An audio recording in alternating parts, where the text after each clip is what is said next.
Semua diberkati Tuhan.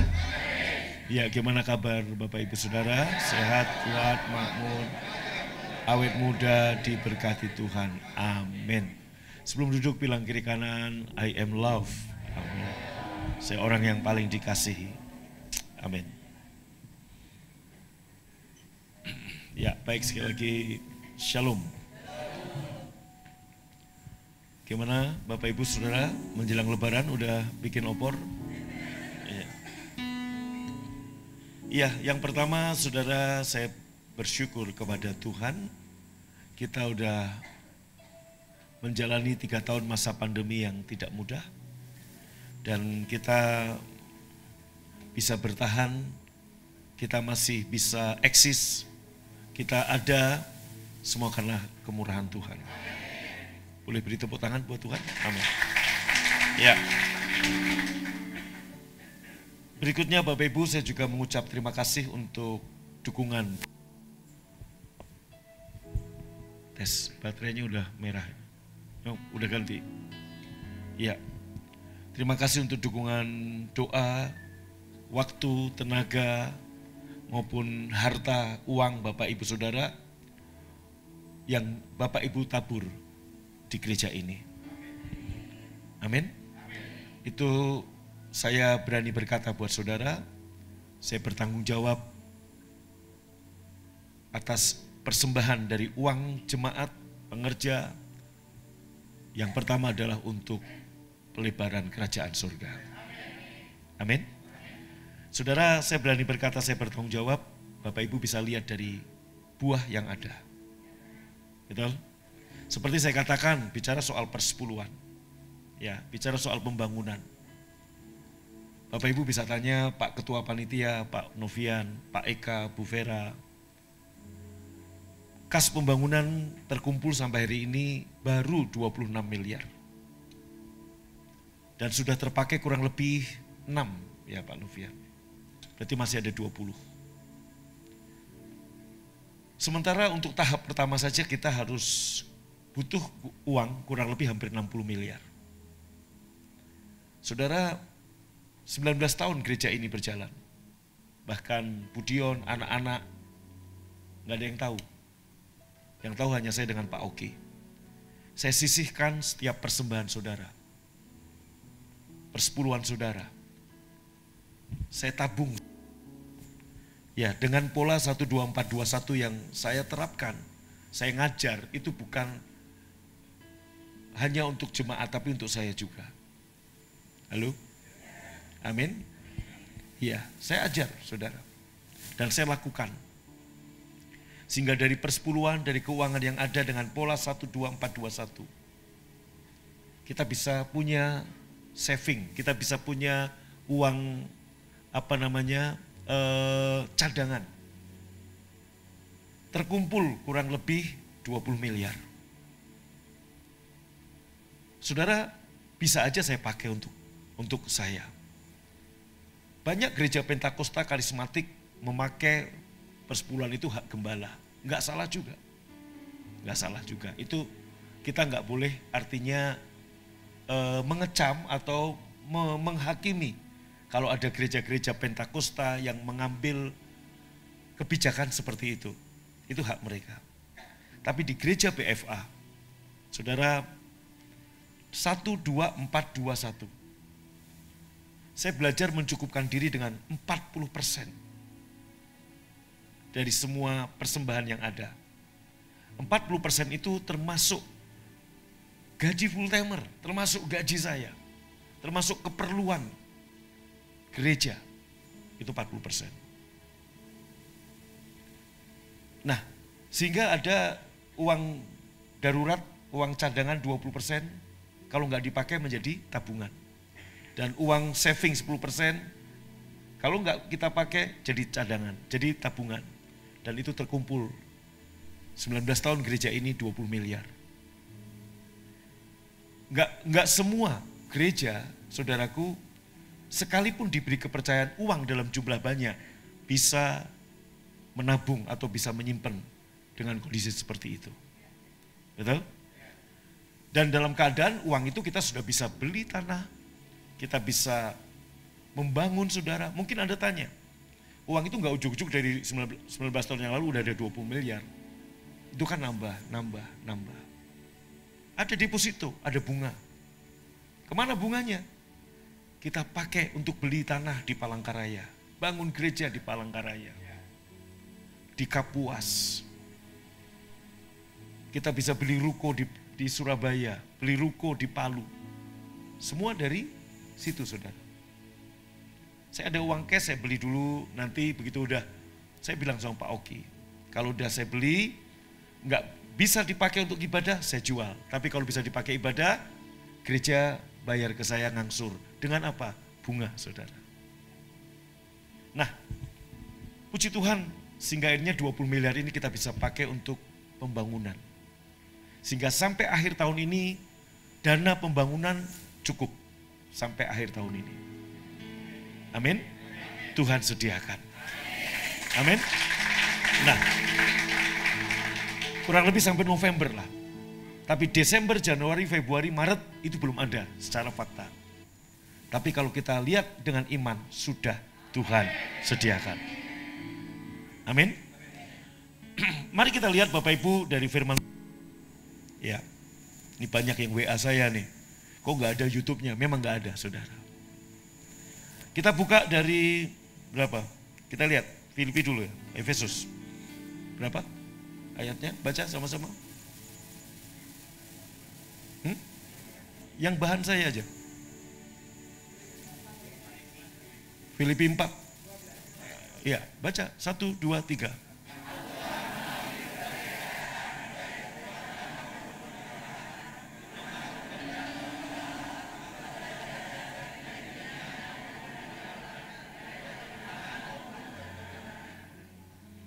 Ya, aku telah mengalami berbagai keadaan, baik berkekurangan maupun berkelimpahan.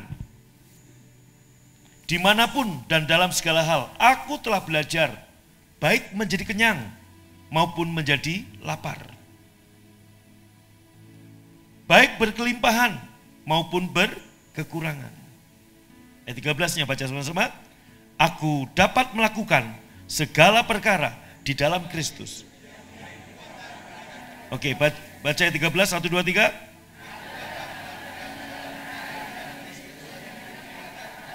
Amin. I can do all things. Katakan dengan saya. Kan, aku dapat melakukan segala perkara di dalam Kristus yang memberi kekuatan kepadaku. Melakukan apa, saudaraku? Yang ayat di atasnya. Aku tahu apa arti kelimpahan. Aku tahu apa arti kekurangan. Aku tahu apa arti kenyang. Aku tahu apa arti lapar. Dimanapun dan dalam segala hal, aku telah belajar. Baik menjadi kenyang maupun menjadi lapar. Baik berkelimpahan maupun berkekurangan. Dan ayat 13, I can do all things. Amin. Saudara, 19 tahun gereja ini berjalan, maka saya katakan bahwa ini musim yang baru. Amin. Ini musim yang baru. Kita tutup semua kedukaan. Kita tutup rasa kehilangan. Kita tutup rasa kekecewaan.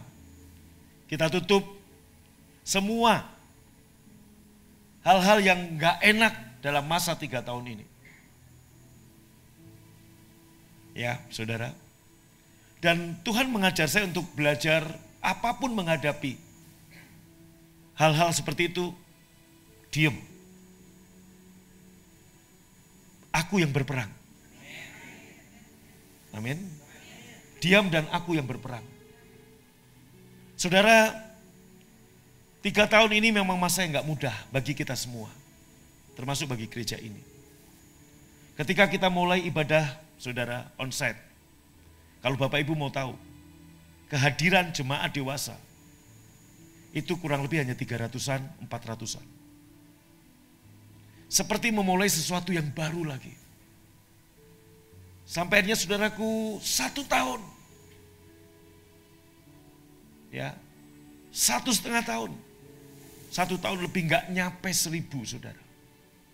600, 700, 800. Begitu. Udah kita setia aja. Amin. Udah, sampai akhirnya saya, udah pemulihan 2 kali lipat, tutup. Sampai kemudian terakhir, saudaraku menembus 1.400 sekian. Saya bilang udah, maka ke petugas, ke Ciseli, ke semua, udah gak usah dihitung lagi sekarang. Karena kita udah tutup buku, kita gak usah hitung jumlah jemaat yang hadir. Bayangin dari saudaraku 300, 400, 500, 600 sampai 800 itu setahun lebih. Sampai akhirnya bisa nembus hampir 1.500, kurang lebih di segitu. Ya udah, saya bilang kita tutup buku, nggak usah hitung lagi. Terus menghadapi hal-hal yang lain apa? Diam. Saudara, diam.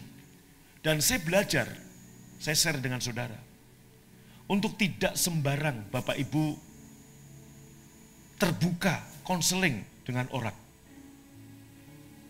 Karena enggak semua pendeta bisa dipercaya. Prinsip konselor adalah membawa masalah dari orang yang konseling itu sampai mati. Itu prinsip konselor. Tetapi saudaraku, saya tetap manusia biasa yang kadang lemah butuh konseling. Dan apa yang saya lakukan ketika saya konseling, saudara, kepada hamba-hamba Tuhan yang saya anggap lebih senior, yang saya anggap lebih rohani. Taunya itu menjadi kartu truf buat mereka. Untuk apa? Menyerang saya. Untuk kemudian memberitakan yang buruk tentang saya. Saudara, saya menyimpan banyak rahasia. Di tempat ini begitu banyak yang saya simpan rahasia. Tapi saya berjanji di dalam nama Yesus, sampai saya bawa ke kubur gak akan pernah bongkar rahasia saudara. Saya menyimpan rahasia wakil-wakil gembala di seluruh Indonesia.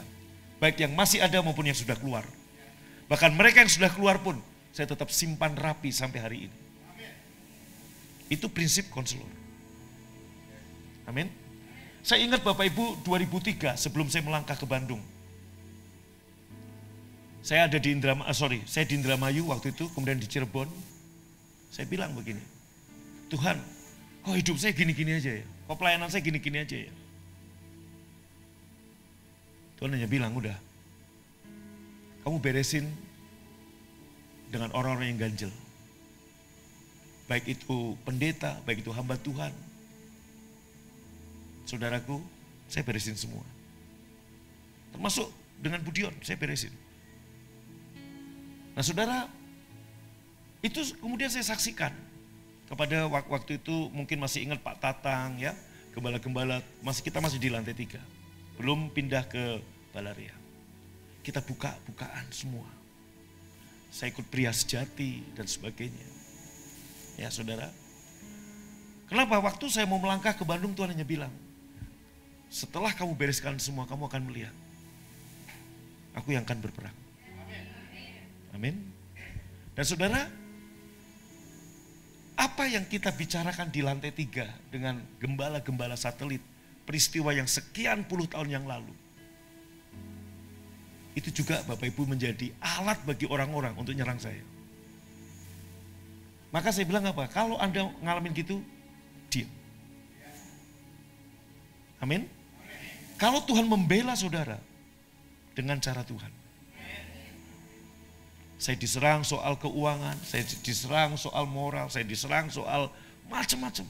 Diam. Sebab Bapak Ibu, ketika Anda membela diri, Tuhan gak bela kamu. Tapi ketika kamu menyerahkan kepada Tuhan, Tuhan yang membela kamu. Amin. Ya, saya gak pernah mengungkapkan kepada jemaat tentang 20 miliar itu. Betul nggak? Baru setelah hari-hari kemarin, betul? Iya. Bahkan anak-anak saya pun kaget. Oh ada segitu Pak? Iya. Saudara, ini bukti omongan orang tentang uang, tentang apapun, biar Tuhan yang membela. Ya, saudara, pembangunan bisa berjalan, izin bisa didapat. Biar itu pembelaan. Ya. Saudara, ayat ini berkata, I can do all things. Aku telah mengalami berbagai keadaan baik kurang maupun berkelimpahan. Baik kenyang maupun lapar.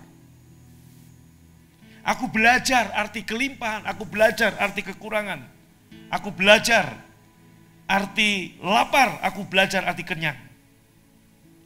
Ayat 13-nya, aku dapat melakukan segala perkara di dalam Kristus. Hal yang paling menyakitkan dalam hidup saudara apa? Ketika saudara dikhianati. Saudara udah all out. Dan orang itu mengkhianati saudara. Itu paling menyakitkan. Kalau kita nggak bisa move on dari situ, kamu bisa sakit fisik. Ya. Saudara, 19 tahun saya menggembalakan BFA di Bandung. Saya kenyang dengan namanya pengkhianatan. Tapi kembali ke tadi, I can do all things. Segala perkara dapat kutanggung di dalam Kristus. Banyak hamba-hamba Tuhan di luar yang nggak berhasil masuk ke BFA. Kalau berhasil mereka nggak akan datang ke sini. Belum ada pendeta yang masuk BFA yang sudah berhasil di luar. Rata-rata adalah buluh terkulai.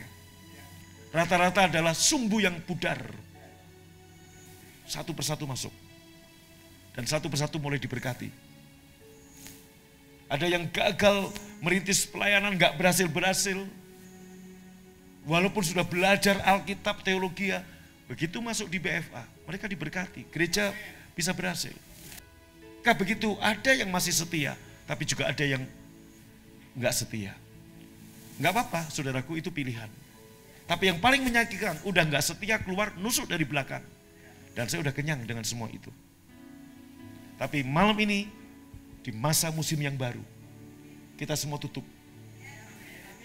Amin. Iya. Sekali lagi Bapak Ibu konseling dengan saya jamin sampai saya ada di kuburan nggak akan pernah bocor. Anda boleh tanya sama orang-orang yang pernah konseling dengan saya di tempat ini. Amin. Oh iya. Ya, saudara. Anda boleh tanya Bapak Ibu, orang-orang yang sudah keluar pun mereka menyerang. Saya juga punya kartu truf untuk menyerang mereka. Tapi kalau saya ikut-ikutan menyerang dengan cara seperti itu, apa bedanya kamu dengan mereka? Betul? Amin. Nah, saya tahu, saudaraku, maka Paulus berkata, saya belajar arti kenyang, arti lapar, arti kelimpahan, arti kurang. Saya tahu arti, saudaraku, didukung orang. Saya tahu arti dikhianati orang. Saya tahu arti ketika, saudaraku, orang memuji saya. Saya tahu ketika orang mencela saya. Saya paham itu semua. Dan itulah kehidupan. Kalau Anda ngadepin itu semua, nggak bersama dengan Tuhan, Anda bisa sedeng, saudara. Tapi I can do all things. Amin. Saya juga belajar Bapak Ibu bahwa saya manusia yang pernah salah. Saya terlahir tanpa saya tahu siapa ayah saya. Bapak Ibu, itu membuat saya punya hati ketika memandang orang-orang yang gak jelas dengan masa lalu yang begitu gelap. Saya bisa melihat dengan kacamata. Saya pun juga kurang lebih seperti itu. Amin. Kita jangan memakai begini, saudara. Jangan kita merasa lebih baik dari Pak Novian. Karena saudara nggak melakukan kesalahan seperti yang Pak Novian lakukan. Padahal Anda melakukan kesalahan di lain hal. Amin. Nah, kenapa? Ini cara pandang kasih karunia. Maka apa? Anda lihat Simon ketika melihat Maria Magdalena. Dia bilang begini, dia bukan menghakimi hanya Maria Magdalena, tapi juga dihakimi Yesus. Kalau Yesus ini nabi, dia tentunya tahu model apa dan model kayak apa perempuan ini. Kenapa Yesus mengizinkan perempuan seperti ini memegang kakinya, mencium kakinya, menyeka dengan rambutnya? Saudara, itu karena apa? Karena si Simon merasa bahwa dia tidak melakukan dosa seperti yang perempuan ini lakukan. Tapi di sisi lain, dia juga melakukan dosa yang lain. Betul? Nah, kok enggak betul? Amin? Iya, coba lihat kiri kanan saudara. Mungkin Anda lihat dia melakukan sesuatu, tapi Anda juga punya dosa yang lain, punya rahasia yang lain. Sama. Amin? Dan kalau kita semua ditebus, semua karena kasih karunia. Amin? Iya, semua karena kasih karunia. Enggak ada lagi baiknya kita ditebus. Enggak ada baiknya kita dikasihi. Amin? Saya mau motivasi Bapak Ibu. Yaitu apa? Di musim yang baru ini, tutup semua. Ya, tutup semua. Kenangan buruk, kepahitan dan sebagainya. Tutup semua. Kita masuk musim yang baru bersama dengan Yesus. I can do all things. Segala perkara dapat kutanggung di dalam Dia. Amin. Segala perkara. Artinya apa? Baik kenyang, baik lapar. Baik kelimpahan, baik kekurangan. Baik ketika dipuji maupun difitnah.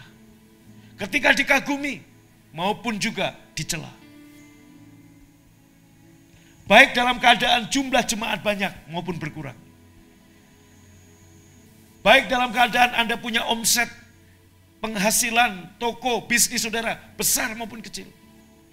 Bertambah maupun berkurang. Kita belajar dari semua itu. Dan kita bisa berkata, I can do all things. Amin. Ya. Ayat berikutnya. Terus apa yang kita lakukan ke depan, saudara? Markus pasal 11. Ayat 23 dan 24. Berbunyi demikian. Sama-sama baca, 1, 2, 3.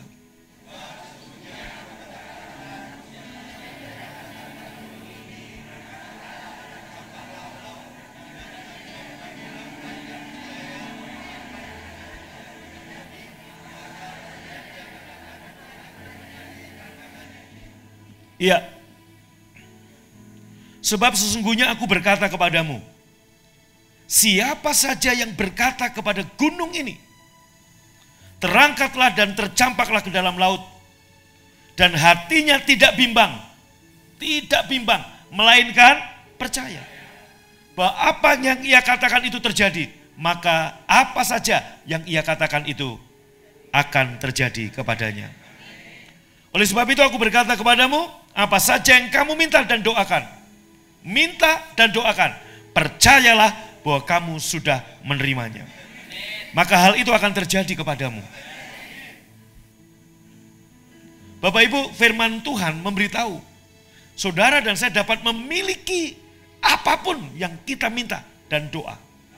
Hanya dengan percaya bahwa kita memilikinya. Maka saudaraku, iman kita bukan kepada apa yang Tuhan akan beri. Tapi iman kita adalah iman kepada apa yang sudah Tuhan beri. Amin. Dan semua yang Bapak Ibu Saudara dan saya perlukan, shalom, biasa ya. Apa semua yang kita perlukan sudah disediakan. Amin. Bukan akan, sudah. Lewat apa? Kematian Yesus di kayu salib. Saudara yang butuh kesembuhan, saudara yang butuh keuangan, saudara yang butuh kemakmuran, saudara butuh kesehatan, saudara butuh pemulihan. Semua yang kita perlukan sudah, bukan akan, sudah. Maka Tuhan berkata begini, karena itu aku berkata kepadamu, apa saja yang kamu minta dan doakan, percayalah bahwa kamu telah menerimanya. Maka hal itu akan diberikan kepadamu. Ayat 23-nya, sebab sesungguhnya aku berkata kepadamu, siapa saja yang berkata kepada gunung ini, terangkatlah dan tercampaklah ke laut. Dan hatinya tidak bimbang, melainkan percaya bahwa apa yang ia katakan itu terjadi. Maka apa saja yang ia katakan itu akan terjadi kepadanya. Amin? Iya. Saudara, Anda lihat. Sementara saudara berdoa, maka seperti khotbah saya minggu kemarin, doa kita bukan doa seperti orang sebelum peristiwa salib. Berdoa seperti mengais-ngais meja raja, seperti pengemis. Tapi kita datang sebagai anak, bukan minta-minta seperti pengemis. Sementara saudara minta, sementara saudara berdoa. Percayalah bahwa Tuhan, saudaraku, Tuhan telah, bukan akan. Katakan dengan saya apa? Iya, Tuhan telah memberikan pada saudara lewat kematiannya di kayu salib. Maka ketika Anda meminta dan berdoa dengan percaya, Anda akan menerimanya. Apapun. Jadi ketika saudara dan saya berdoa, doanya bukan doa seperti orang sebelum peristiwa salib. Orang berdoa sebelum peristiwa salib adalah berdoa dengan harapan. Tapi berdoa setelah salib, berarti perjanjian baru, berdoa dengan iman. Berdoa dengan harapan, beda harapan dengan iman. Harapan bukan iman. Orang-orang dalam perjanjian lama, dan banyak hari ini orang Kristen, yang masih berdoa seperti orang dalam perjanjian lama. Dengan harapan bahwa Tuhan akan menolong dia. Tuhan akan memberkati dia. Tuhan akan menyembuhkan dia. Tuhan akan memulihkan dia. Semua berkata akan. Maka maknai kata tetelestai. Sudah sempurna. Di kayu salib satu kalimat yang Yesus katakan tetelestai. Sudah sempurna. Saudaraku, karya yang sudah sempurna ketika kita mencoba menambahkan, itu adalah penghinaan, saudaraku, kepada si pembuat karya tersebut. Setuju? Gak ada yang membantah lukisan Mona Lisa yang dibuat oleh Leonardo da Vinci. Itu semua berkata ini perfect. Ini mahakarya yang sempurna. Semua orang yang tahu seni lukisan berkata, perfect. Jadi ketika ada satu orang berkata, kurang. Anda sedang menghina Leonardo da Vinci.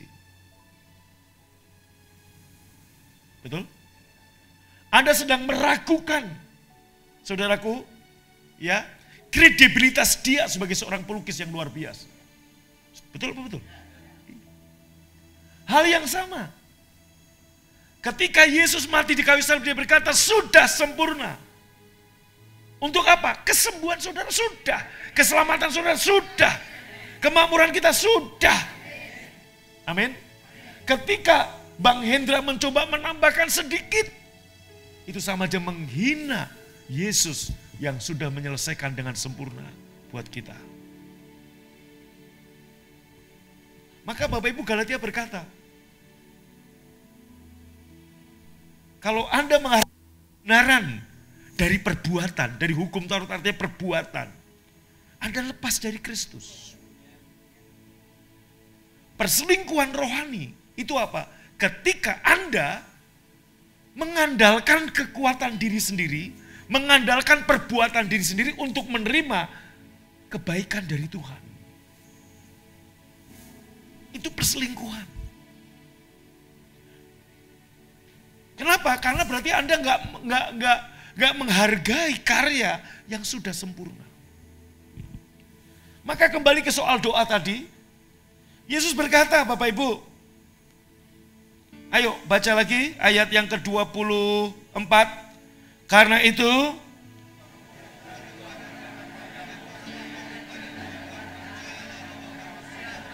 iya, amin.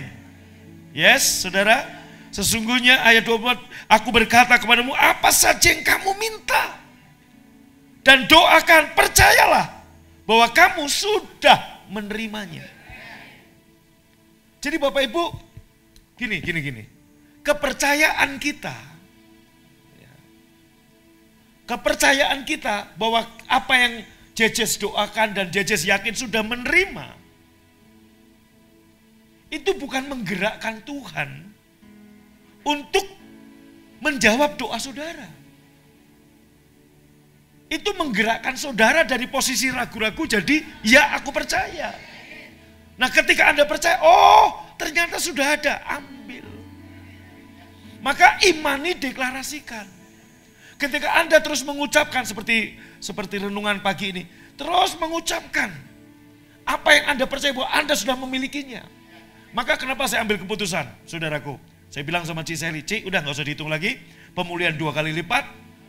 Ya, 2 kali lipat bukan dari yang sekarang, dari yang sebelum pandemi. Katakan sebelum pandemi sekian, Tuhan akan kasih 2 kali lipat dari itu. Itu saya percayai. Dan itu saya katakan. Maka kemudian saya bilang ke Bu Seli, Ci udah gak usah dihitung lagi, saya gak perlu dengar.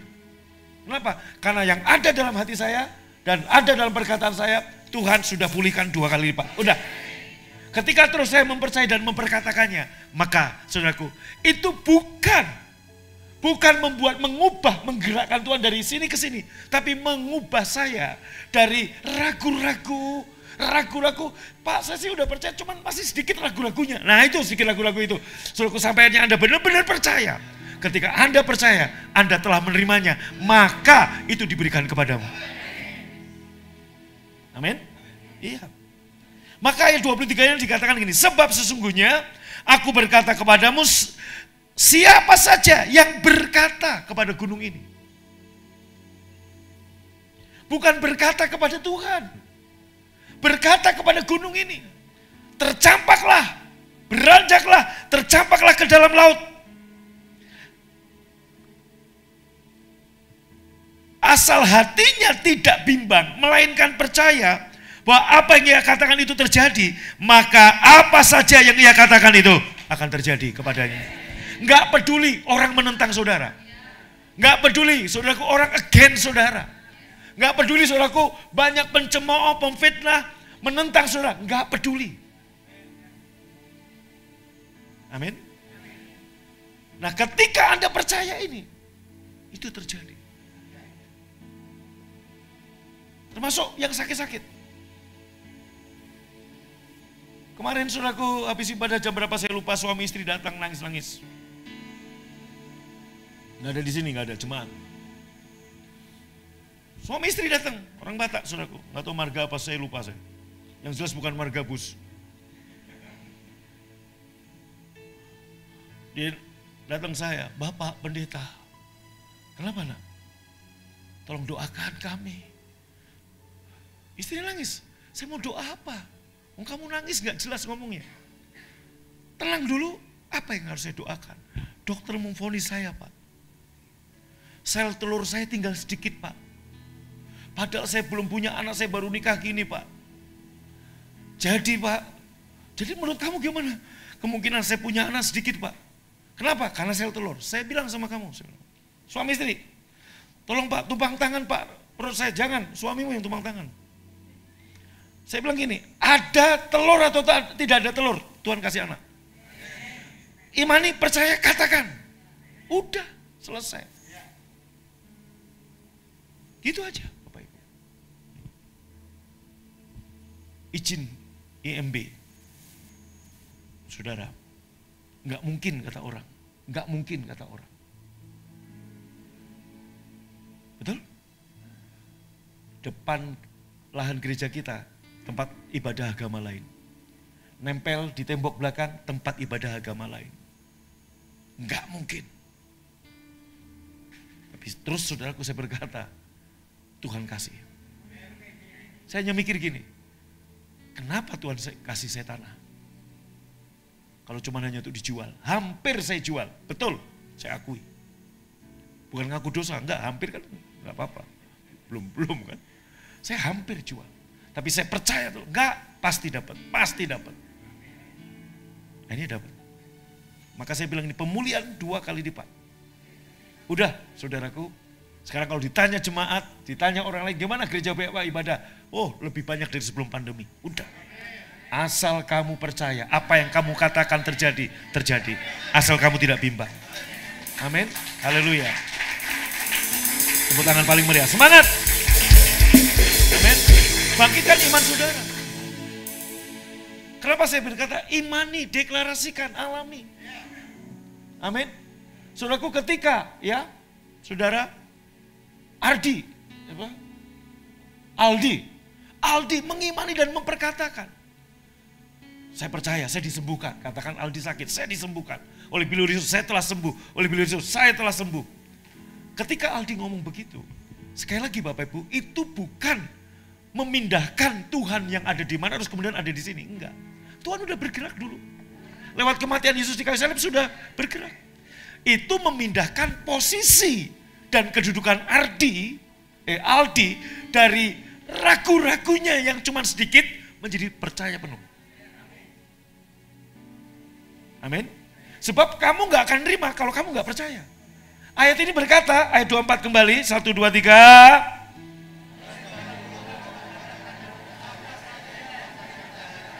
Apa?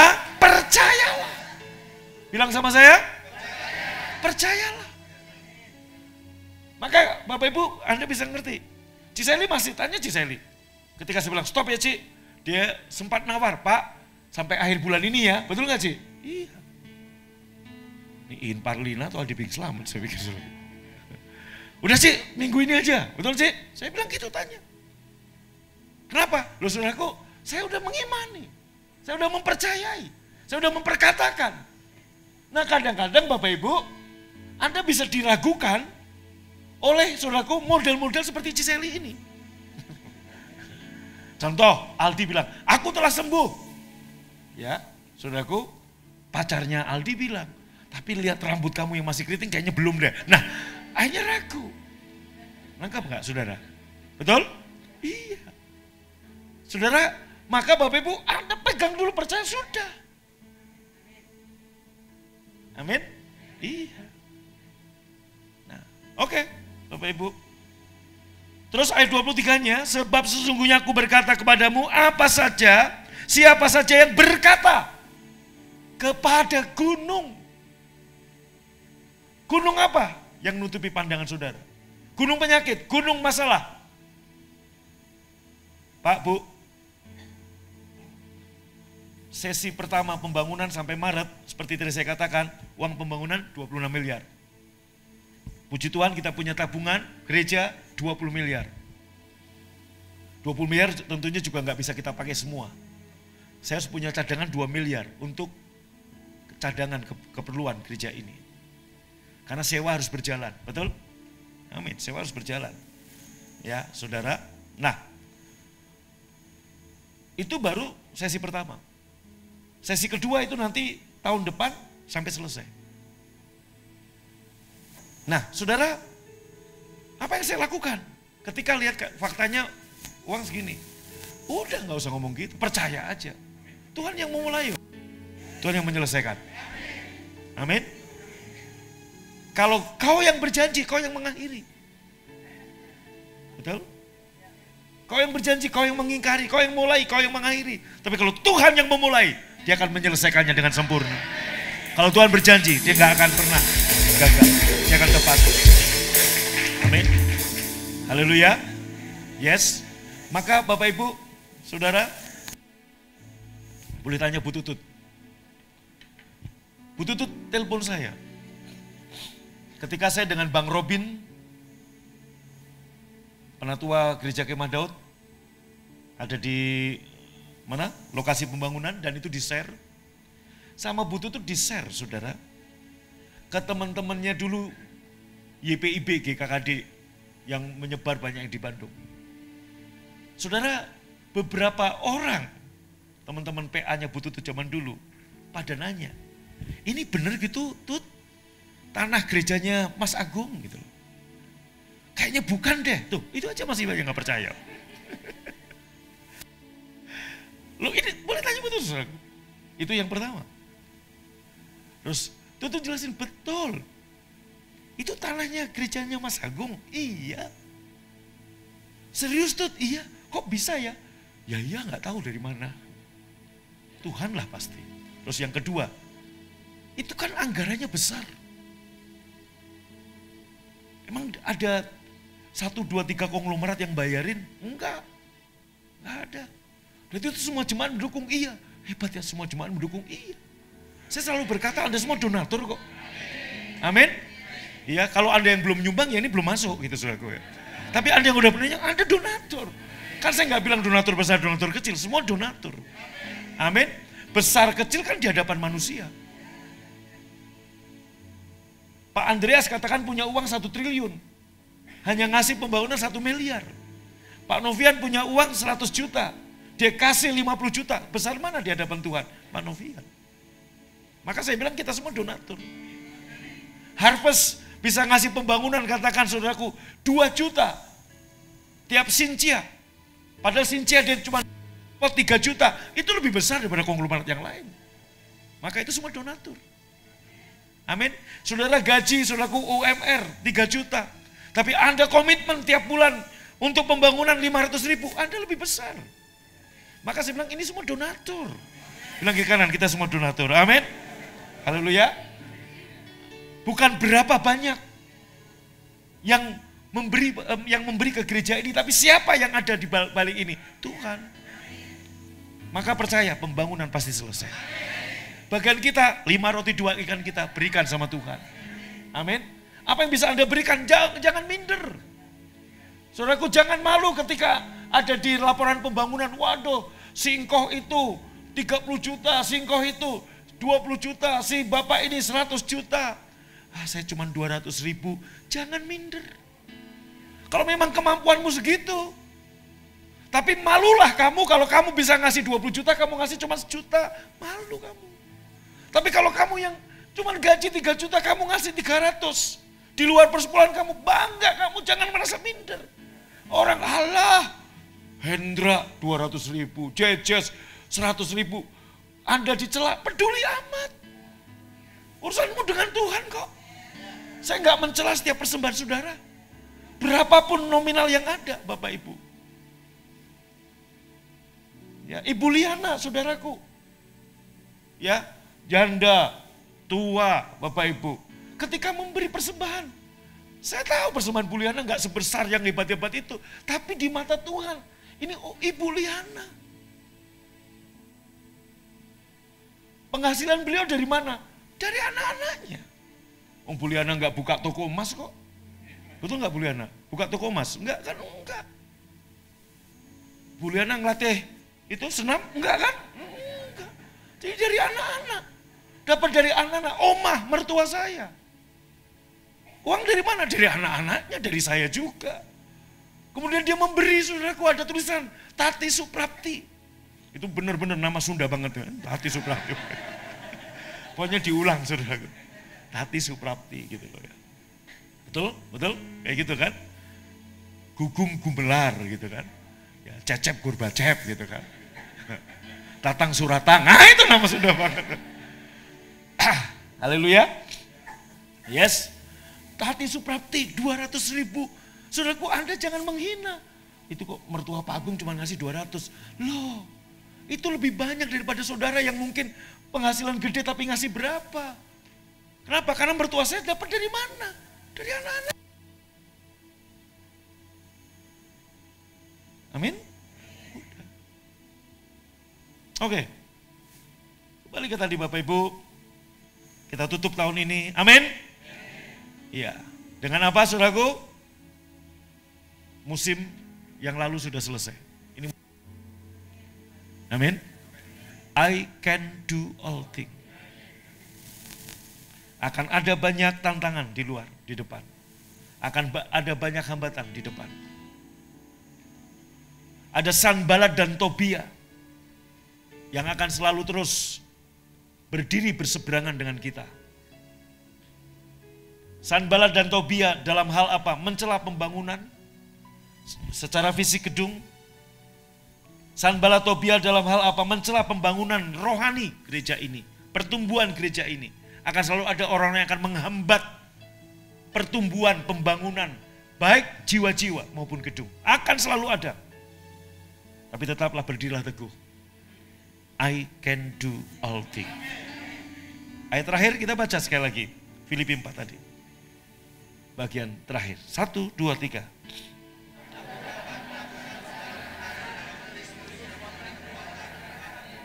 Amin.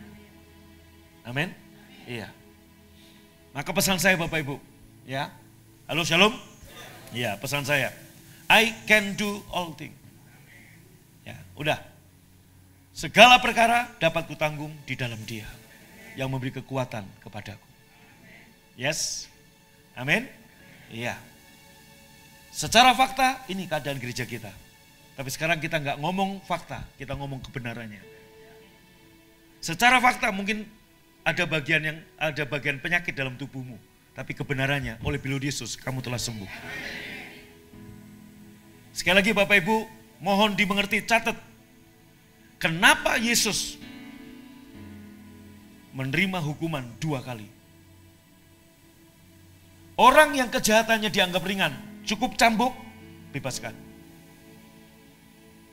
Yesus dicambuk dan Pontius Pilatus mau membebaskan. Tapi orang Yahudi berteriak, salibkan dia, salibkan dia. Bukan teriakan orang Yahudi membuat Yesus disalib. Tapi karena ketaatan Yesus, sehingga dia disalib. Tapi yang jelas dia menghadapi 2 hukuman. Kenapa enggak langsung dimatiin aja di kayu salib, tapi dicambuk dulu. Maka firman Tuhan berkata, oleh bilur-bilurku, oleh luka-lukaku, kamu telah sembuh.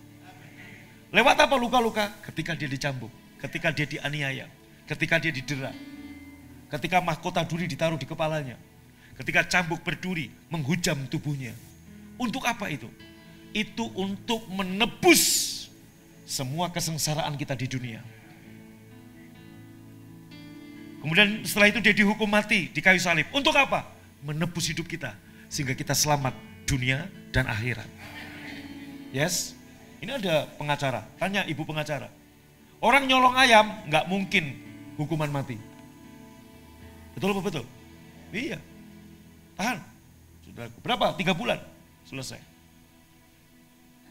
Anda lihat Bapak Ibu di Arab Saudi.